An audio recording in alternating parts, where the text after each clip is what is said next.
नमस्कार दोस्तों, मेरा नाम है विजय कुमार और आप देख रहे हैं कॉमिक्स पिटारा चैनल को। दोस्तों, हम लोग कॉमिक्स पढ़ रहे थे दुर्भिक्ष, जो कि भूकाल की कॉमिक्स है। इस कॉमिक्स का पहला पार्ट ऑलरेडी मैंने अपने चैनल पे अपलोड कर दिया है। अगर आपने नहीं देखा तो प्लीज जा करके देखिए, तभी आपको आगे की कहानी समझ में आएगी और इस कॉमिक्स में जितने भी कैरेक्टर हैं सभी को आप अच्छे से पहचान पाएंगे। दोस्तों, इसके पहले पार्ट में मैंने इस कॉमिक्स को 20 पेज तक कवर कर दिया था। अब इस पार्ट में इसकी आगे की कहानी को शुरू करेंगे। दोस्तों, इसके पहले पार्ट को देखने के लिए आप इस वीडियो के नीचे डिस्क्रिप्शन बॉक्स में जाएंगे, वहां पे आपको भोकाल की प्लेलिस्ट की लिंक मिल जाएगी। उस लिंक पर क्लिक करके आप इसके पहले पार्ट को देख सकते हैं, या मेरे चैनल पे भी विजिट करके आप वीडियो सेक्शन में वो वीडियो को सर्च कर सकते हैं। तो चलिए इसके आगे कहानी को शुरू करते हैं।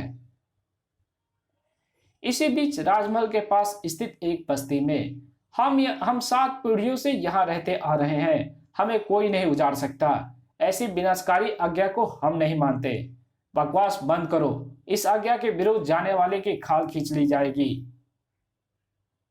वापस लौट जाओ, अन्यथा 100 के रूप में ही वापस जाओगे।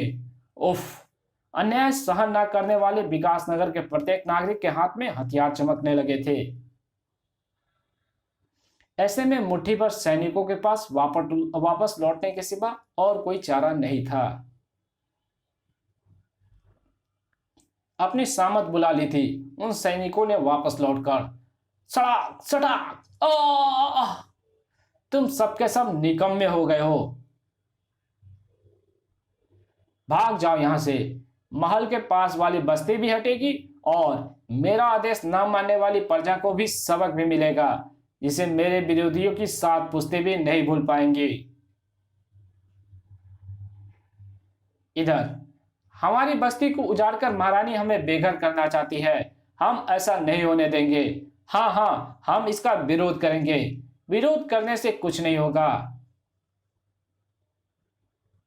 तुम इस बस्ती को उजाड़ने से नहीं बचा पाओगे।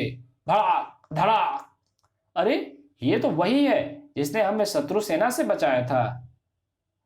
मददगार विनाशक कैसे बन गया? पहले मदद करने का आदेश था तो मदद कर रहा था,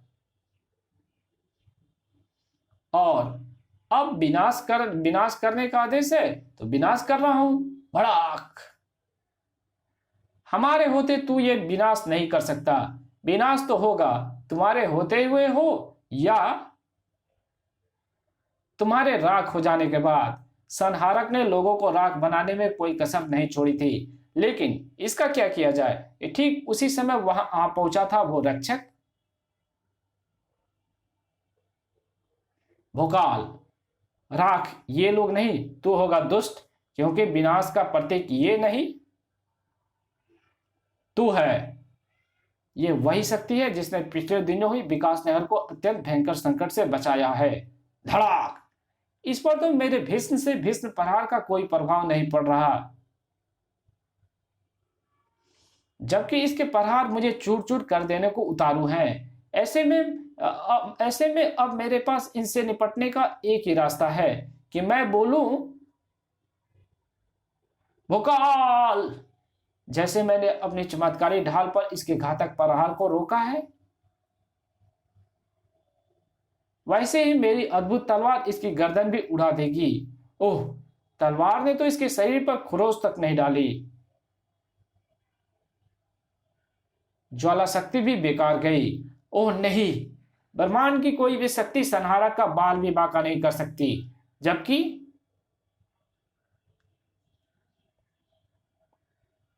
संहारक का घन फरसा ब्रह्मांड के हर शक्ति को चूर बना सकती है। भड़ाक! उफ!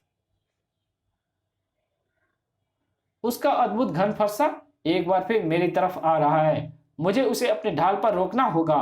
ओह! इसका प्रहार तो मेरी ढाल में ही दरार डाल देने को उतारू है। यानी ढाल सामने करके भी उससे नहीं बचा जा सकता। इसका तो एक ही इलाज है कि जैसे ही इस बार घनफरस मेरी तरफ आएगा, मैं उसे पकड़ लूंगा। भोकाल ने घनफरस पकड़ तो लिया, लेकिन संभाले नहीं रह सका। उफ!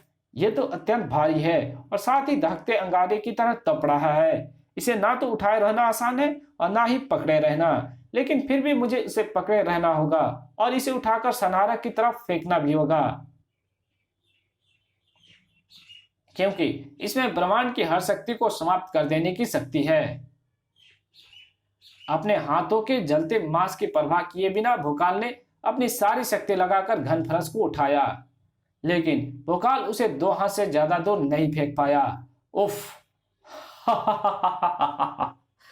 ब्रह्मांड के किसी भी प्राणी में इतनी शक्ति नहीं है कि वह घनफरस को उठाकर उसका वार मुझ पर कर दे।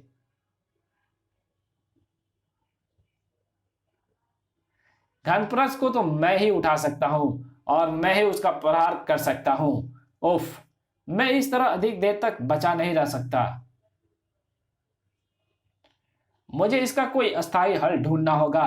एक हल है, अगर घनफरस को यही उठा सकता है और यही वार कर सकता है तो यही उठाएगा और यही खुद अपने पर वार करेगा। परंतु ऐसा करने के लिए मुझे अपने प्राणों को दांव पर लगाना होगा। भोकाल ने अपने आप को मौत के मुंह में धकेल दिया था। अब ये वार मुझे लगकर मेरे जीवन लीला भी समाप्त कर सकता है और संहारक को लगकर उसका संहार भी कर सकता है।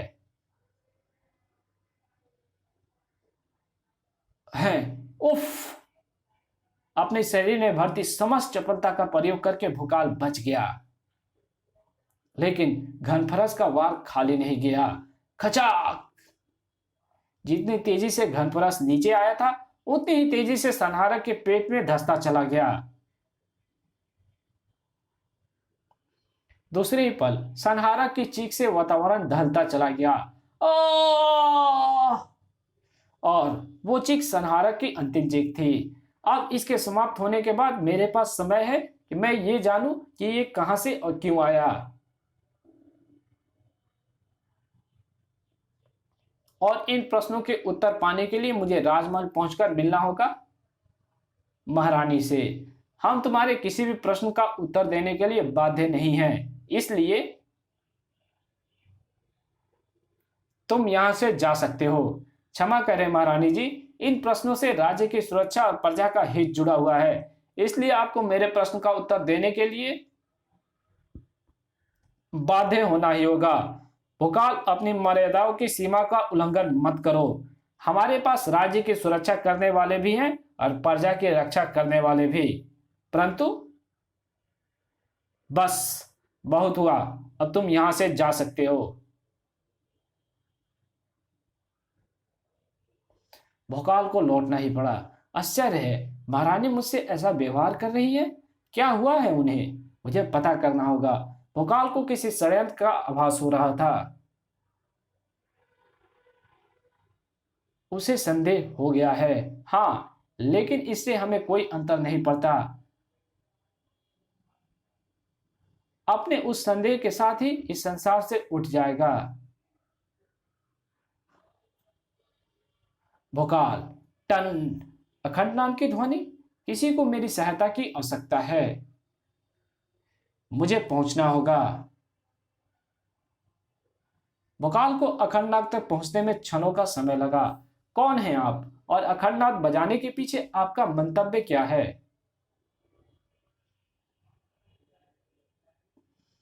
तुम्हारे प्राण लेना चाहता हूं मैं, और मैं हूं भयावह। और मैं कितना भयावह हूं यह उसका प्रमाण है। भड़ाक! उफ! मेरी भयावहता का एक और नमूना देख। अब एक भयानक पक्षी में बदल चुका था भयावह, और उसने झपट्टा मारकर खुद को संभालते भोकाल को अपने पंजों में दबोच लिया। पलक झपकते ही भोकाल को लेकर आकाश की ऊंचाइयां नाप रहा था भयावह। अब तुम मृत्यु की गोद में पहुंचने से नहीं बच सकता, क्योंकि मैं तुझे इस ऊंचाई से ही छोड़ रहा हूं। ओह! मौत के एहसास ने भोकाल को चेताया। ओह! उस स्थिति का भान हुआ, और दूसरे क्षण उसके कंठ से निकला वो नाम, भोकाल। अब भोकाल ना सिर्फ हवा में लहरा रहा था, बल्कि तेरे लहू की बारिश होगी अब धरा पर। ओह! ऐसे मौके पर भयावह लौह चट्टान बन जाता है, क्योंकि ऐसी चट्टान बनने से सामने वालों के वारों से बचना भी आसान होता है और उस पर वार करना और भी आसान, भड़ाक, उफ, उसे कुचलना भी, उफ, ये तो हर पल के साथ भयानक होता जा रहा है। इसे ज्वाला शक्ति से नष्ट करना होगा। भड़ाक, उफ, तलवार भोकाल का साथ छोड़ चुकी थी और ढाल उसका ज्यादा साथ नहीं दे पा रही थी। ढाल खुद ही छोड़ दी भोकाल ने। बचाव बहुत देख लिया, अब आक्रमण देख, भयावह। आऊं, जवाबी हमला। तुझे खत्म करने में अब और भी मजा आएगा। घर, ओह, मैं जितना भयावह हूं उतने ही मायावी भी हूं, पर हार करने के लिए इस बड़े से बड़ा और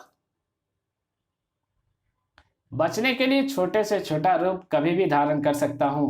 ओह, ये तो मेरे प्रहार से बचने के लिए पलक झपकते ही एक छोटे पत्थर में बदल गया। ओह, ले, फिर बड़ा हो जाता हूं। ये भयावह का एक नया रूप था, भयावह और खतरनाक, और इसका पता भोकाल को तुरंत ही चल गया। अब इस कुंडली से तेरे प्राण ही छूटेंगे भोकाल, और ऐसा होने के साथ ही स्वामिनी के रास्ते का सबसे बड़ा कांटा सदा के लिए खत्म हो जाएगा।